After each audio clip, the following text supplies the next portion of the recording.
Alors, histoire des courants politiques de droite, épisode numéro 1, le légitimisme.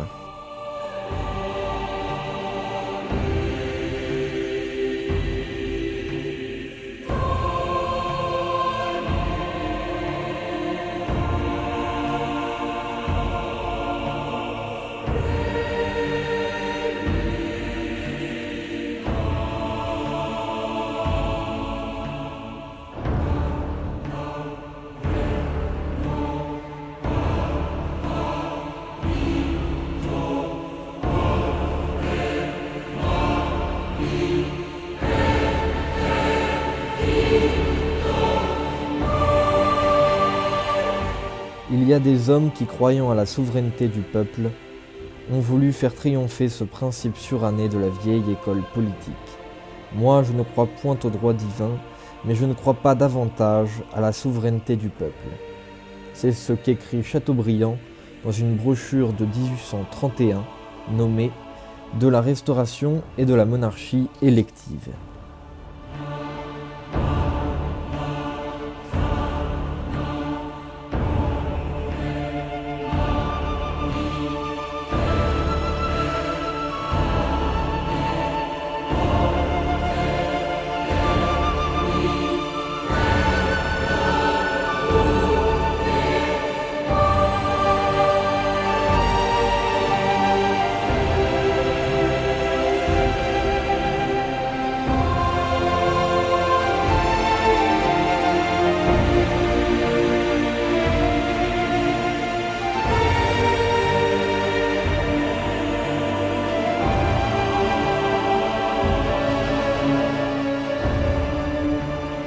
Que dire sur ce courant fondateur de la droite française qu'est le légitimisme et que pourtant peu de gens connaissent? C'est un courant idéologique qui a plus ou moins dirigé la France de 1815 à 1827. Ce nom apparaît cependant en 1830, lorsque les dits légitimistes restent fidèles à la branche aînée des Bourbons après l'exil de Charles X. Le principe est le suivant: il faut un retour à l'Ancien Régime et un attachement particulier à la branche aînée des Bourbons. En 1815, ils ne sont pas encore appelés légitimistes, cependant on les appelle les ultra-royalistes ou les ultras. Lors des législatives de 1815, ils bousculent totalement le paysage politique et institutionnel français, profitant du suffrage censitaire institué par la charte de 1814, octroyée par Louis XVIII. Alors parlons de cette charte. Elle initie la période dite de la démocratie bourgeoise qui va de 1814, c'est-à-dire au début du règne de Louis XVIII, à 1848, la fin du règne de Louis-Philippe Ier, dernier roi de France. Elle concilie le retour au principe de légitimité royale de l'Ancien Régime avec certains acquis sociaux de la Révolution. Elle admet des libertés physiques, de la presse, mais aussi religieuses. Elle rétablit la noblesse et refait du catholicisme la religion d'État. La liberté de la presse est à modérer, cependant, car celle-ci est tout de même contrôlée par ce qu'on appelle des délits d'opinion. Ce qui explique le futur succès des légitimistes, à savoir de gagner 90% des sièges à pourvoir dans l'Assemblée, donnant à la Chambre des députés le surnom de chambre introuvable, c'est le mode de scrutin. Donc, pour avoir le droit de suffrage, il faut déjà être un homme. Il faut avoir plus de 30 ans et justifier de 300 francs de contribution. Et cela donne un ratio d'un électeur pour 300 habitants. Pour l'éligibilité, c'est un petit peu plus compliqué. Il faut également être un homme, mais cette fois-ci, il faut avoir plus de 40 ans et justifier de 1000 francs de contribution, ce qui donne seulement 20 000 personnes éligibles au poste de député sur tout le territoire national. La forme du régime est la suivante. Le roi, à lui seul, a le pouvoir exécutif. Il détient tout seul l'initiative législative, il sanctionne la loi, qui ne peut entrer en vigueur sans son acceptation. C'est ce qu'on appelle le veto royal.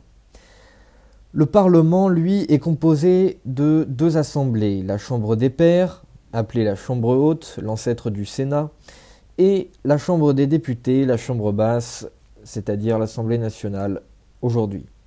La Chambre des Pairs est composée des membres nommés par le roi à vie ou à titre héréditaire.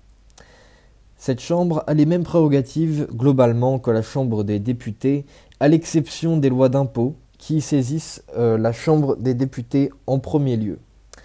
La Chambre des députés, elle n'est pas permanente comme aujourd'hui. Elle doit attendre la convocation du roi, qui peut choisir de la dissoudre à tout moment, à condition de la convoquer de nouveau, à échéance de 3 mois. Le succès donc aux élections de 1815 s'explique par le mode de scrutin. Les députés ultras sont des grands propriétaires fonciers, c'est la grande noblesse catholique de province et en grande majorité des émigrés de la Révolution.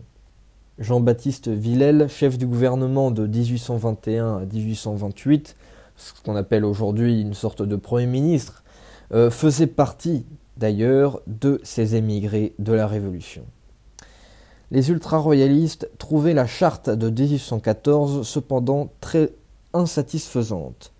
Ils interprètent cette charte comme un retour à l'ancien régime, cependant, et attendent impatiemment que le frère de Louis XVIII, le comte d'Artois, Charles X, plus tard, lui succède. Si on devait résumer la pensée des ultras vis-à-vis du roi, on retiendrait cette épigraphe du journal du Drapeau blanc « Vive le roi quand même ». Les grands penseurs de cette doctrine royaliste sont ironiquement souvent étrangers. Parmi eux, il y a Edmund Burke, Joseph de Maistre, par exemple.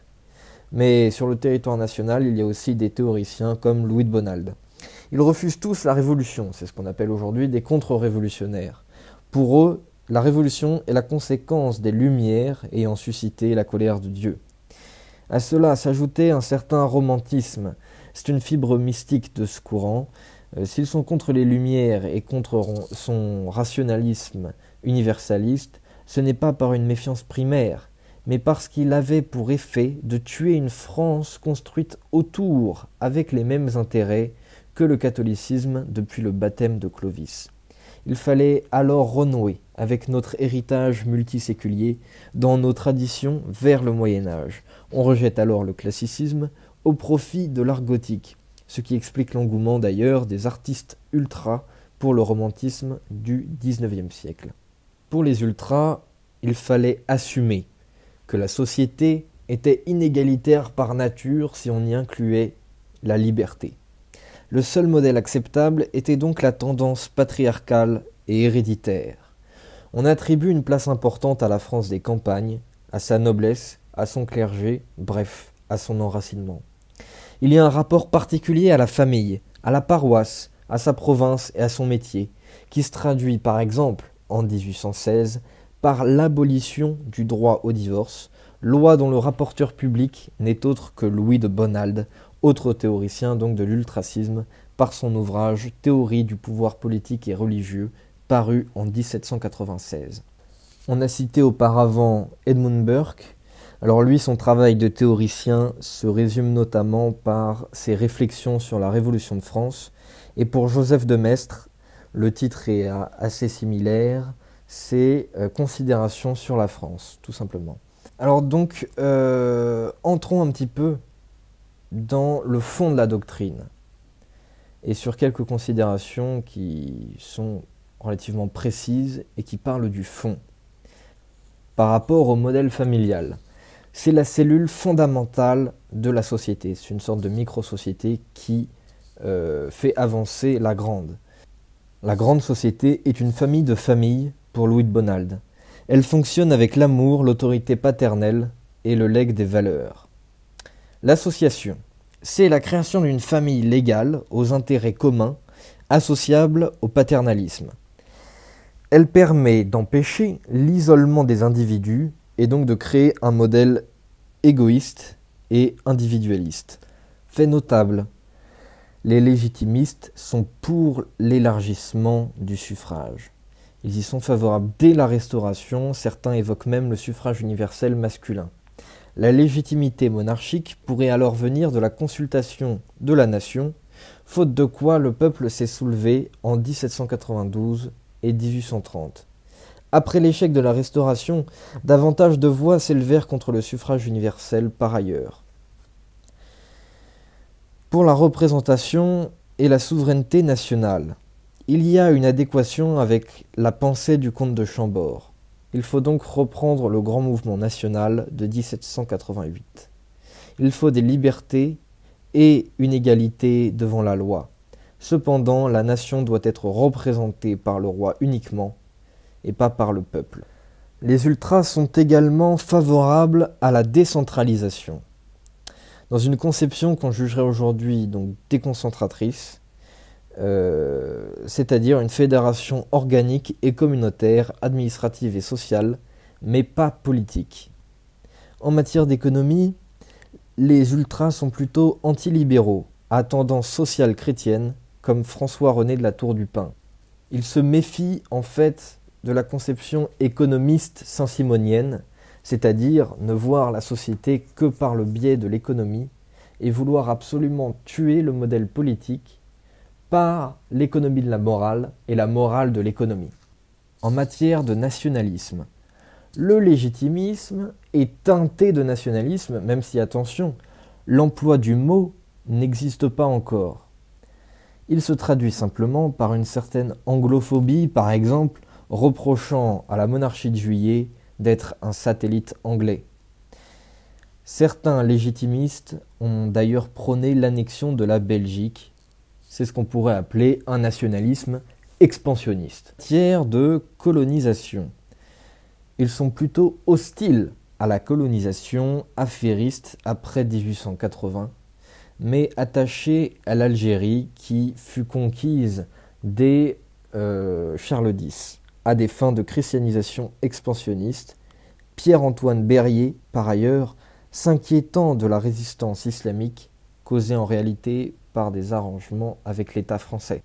Pour ce qui est de l'esclavage, pendant que certains libéraux prônent soit le rétablissement de l'esclavage à des fins économiques, soit l'abolition de l'esclavage également à des fins économiques, c'est-à-dire sans aucune distinction d'humanité, les légitimistes, du moins les ultras, sont des abolitionnistes en tant que catholiques. Ce positionnement leur permet d'être critiques envers les anglo-saxons et leur morale soi-disant humaniste. Reprenons maintenant le fil de l'histoire. Pour ce qui est des élections de 1816, un an après leur grand succès, qu'on nommera la Chambre introuvable. C'est le premier revers des ultras, d'ores et déjà, représenté par François-Régis de la Bourdonnais, qui fait un score de 36%. Le grand vainqueur du suffrage, c'est Armand-Emmanuel Duplessis, duc de Richelieu, qui représente les 52% qui ont voté doctrinaire, groupe de royalistes souhaitant concilier la monarchie et la révolution. La gauche fait une légère percée à 8%, pendant que les libéraux se noient à 4%. Les doctrinaires occupent la majorité des sièges, 136 sur 258. Alors on va passer les élections de 1820 à 1824 pour arriver directement à celle de 1827, où Villèle et les ultras descendent à 43% pour 185 sièges sur 430. Lafayette, guidant les doctrinaires vers les 40%, obtient 170 sièges. La Bourdonnais, ancienne ultra, obtient 17% avec un groupe d'hiver droite. Les candidats de gauche, les doctrinaires, avaient fait cause commune avec Chateaubriand et la Bourdonnais. La société de Guizot et de Toi, le ciel t'aidera, avait réussi à réinscrire des électeurs opportunément évincés des listes électorales permettant de maximiser les scores des opposants à Villèle, contraint de démissionner par ailleurs pour laisser sa place au doctrinaire Martignac. C'est dès lors que les légitimistes sont évincés à jamais du pouvoir. Cela sera confirmé par les élections de 1830. Celles-ci évincent à jamais les légitimistes du pouvoir pour de bon. Les élections ont lieu le 5, 13, 19 juillet et présentent les résultats suivants. Les dates ont un sens. Jules de Polignac, à la tête des ultras, fait 50,72%, donc très courte majorité, obtenant 282 élus sur 556. Victor de Broglie, à la tête des doctrinaires, qu'on appellera plus tard orléanistes, fait par opposition 49,28%. C'étaient les deux seules listes présentées pour 274 élus. Seulement, Charles X est mécontent de ce score et par les ordonnances du 25 juillet dissout la Chambre et supprime la liberté de la presse. Les Parisiens, en réaction, se soulèvent les 27, 28, 29 juillet 1830. C'est la partie de l'histoire que l'on connaît. Le 27, les ouvriers, artisans et bourgeois dressent des barricades rue Saint-Honoré devant le Palais Royal. Ils sont écrasés par le maréchal Marmont. La révolte prend de l'ampleur. Le 28, ils sont 8000 sur les barricades de l'Est parisien. Le 29, Charles X cède. Il retire les ordonnances et quitte discrètement Paris. Il abdique le 2 août et la Chambre appelle Louis-Philippe, qui devient roi des Français et non plus roi de France.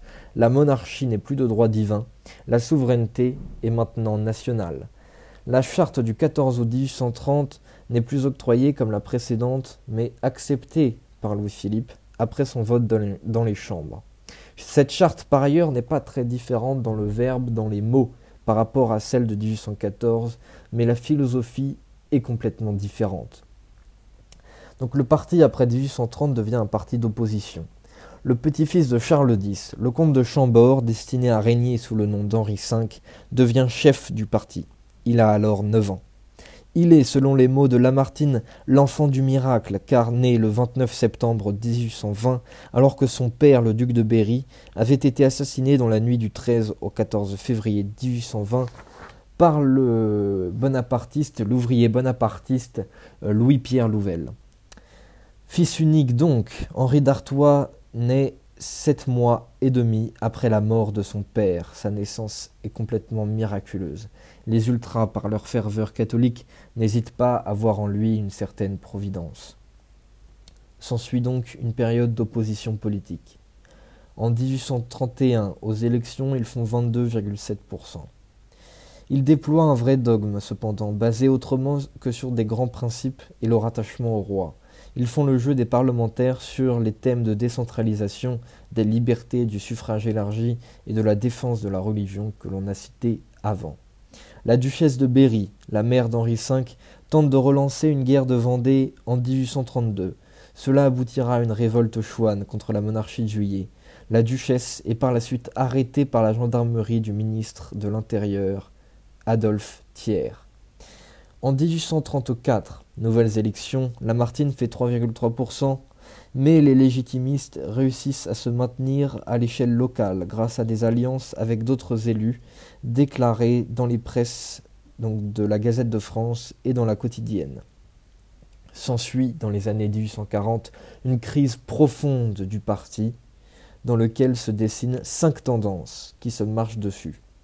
Il y a une première tendance absolutiste modérée, militantiste, représentée par le duc de Blacas. Il y en a une autre, traditionnaliste agraire, populaire dans l'ouest de la France notamment, et réticente aux jeux parlementaires et à toute alliance électorale. Cette tendance est relativement insurrectionniste. Il y en a une troisième, libérale parlementaire, celle de Berryer, qui s'accorde d'alliance avec la gauche orléaniste. Il y a une tendance conservatrice parlementaire, favorable à une alliance avec les orléanistes conservateurs, et enfin une tendance radicale nationaliste, sceptique par rapport au parlementarisme, mais hostile à l'insurrection. Celle-ci est guidée par l'abbé de Genoude. En 1943, le comte de Chambord entre en politique. Il y a alors un renouveau légitimiste, stoppé cependant par l'ascension inéluctable et irrésistible de Bonaparte. Le courant est noyé dans un micmac royaliste initié par Adolphe Thiers, qu'on appelle le comité de la rue de Poitiers, mais également le parti de la résistance, repris par les orléanistes Guizot et Molé, qui guident donc le parti d'un point de vue organique, mais également idéologique. C'est pour cela que les ultras, les légitimistes, sont noyés. En 1870, on saute la période du Second Empire qui est inintéressante pour traiter de ce sujet. En 1870, donc, on reprend à la Troisième République. La Restauration, cependant, échoue. Thiers parle à présent pour les Républicains et MacMahon, qui prend la relève au nom des royalistes en 1873, renonce à enclencher la Restauration. les royalistes se font écraser au suffrage universel masculin. À la mort du comte de Chambord, Henri V, nombreux légitimistes considèrent que le trône revient de droit aux Orléans. Le mouvement se divise alors entre toutes les branches des Bourbons jusqu'en Espagne, alors qu'unifiés, ils ne dépassent déjà pas les 8%. À partir de 1885, leur tendance dans le parlementarisme se scinde entre les monarchistes et les conservateurs qu'on pourrait déjà appeler nationalistes, représentés notamment par Paul Déroulède. En termes de sociologie, c'est intéressant. Au niveau de la noblesse, celle-ci, c'est notamment des grands propriétaires fonciers au XIXe siècle en France, en opposition en Angleterre où il s'agit de grands industriels. Ces grands propriétaires fonciers, c'est déjà une certaine aristocratie, parfois héritée de l'Ancien Régime, impliquée dans l'agroalimentaire, les assurances, après les banques, les mines et la métallurgie. Au niveau de la bourgeoisie, celle-ci est davantage libérale. Le légitimisme est en effet souvent minoritaire dans cette classe sociale, jusqu'à ce que la bourgeoisie catholique rallie Henri V face au séparatisme religieux et du politique des républicains de gauche. Au niveau du peuple, les légitimistes ont une certaine assise populaire, sans laquelle ils ne feraient pas plus de 20% aux élections de 1873. Au niveau de la paysannerie, c'est notamment dans l'Ouest. La paysannerie de l'Ouest, elle est relativement catholique et enracinée dans sa province. Elle est encadrée plutôt par sa noblesse. S'il fallait conclure, il faudrait citer les journaux légitimistes, comme la Gazette de France, le Conservateur de Chateaubriand et Le Soleil, lancé en 1873. Le parti, dans la durée, s'est fracassé entre les partisans du parlementarisme comme Villèle et les autres insurrectionnistes comme la Bourdonnais, combattants de la Vendée. Le refus catégorique de tout compromis les pousse, en 1830, à démissionner de milliers de postes administratifs et militaires.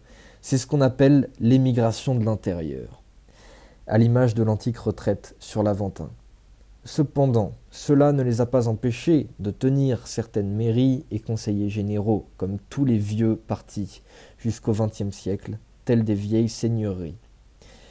Mais sous l'effet de la républicanisation des institutions, de l'éducation nationale, ou du moins de l'instruction publique, et par l'exode rural après 1850, la conquête parlementaire s'avérait de plus en plus difficile.